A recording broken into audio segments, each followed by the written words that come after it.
नामदेव जी एक पूर्ण संत हुए हैं। उनके गुरु ने उन्हें नाम की दौलत दी, जो संसार में सबसे अमूल्य वस्तु है।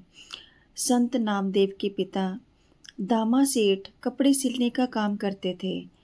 वे चाहते थे कि नामदेव उनके काम को आगे बढ़ाए, पर नामदेव तो दिन भर मंदिर में भजन कीर्तन करते रहते थे।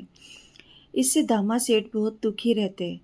एक दिन उन्होंने नामदेव को कपड़े का एक गट्ठर दिया और कहा कि इसे वे बाजार में बेच आए।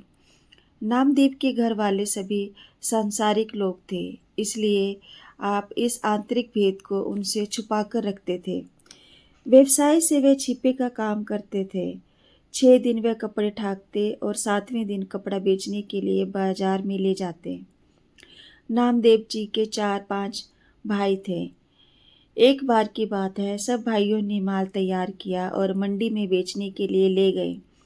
नामदेव जी को भी एक गठरी दे दी और सभी तो माल बेचने लगे। नामदेव एक तरफ भजन में बैठ गए।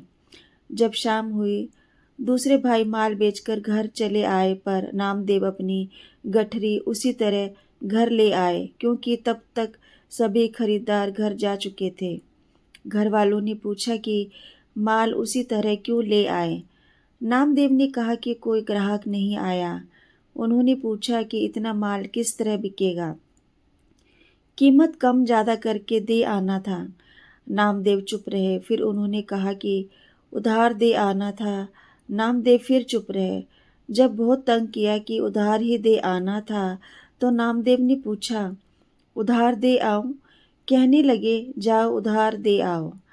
बाहर पत्थर पड़े हुए थे। नामदेव उठे और गठड़ी के सारे कपड़े खोलकर एक एक करके सब पत्थरों पर डाल आए और एक पत्थर बतौर जामिन के उठा लाए।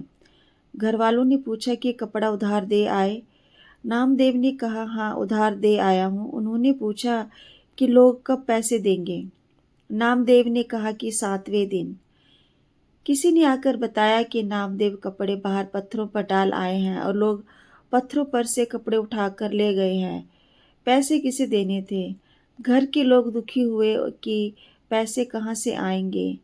नामदेव ने कहा कि आप चिंता ना करो, मैं जामन साथ ले आया हूँ। जब 7वां दिन आया, घर वालों ने नामदेव से पैसे मांगे। नामदेव वह पत्थर उठा लाए। पत्थर सोने का बन चुका था। उन्होंने कहा कि जितनी मूल्य के कपड़े तुम्हारे थे उतना काट लो, बाकी रहने दो। सतगुरु अपने सच्चे सेवकों की पल पल संभाल करते हैं।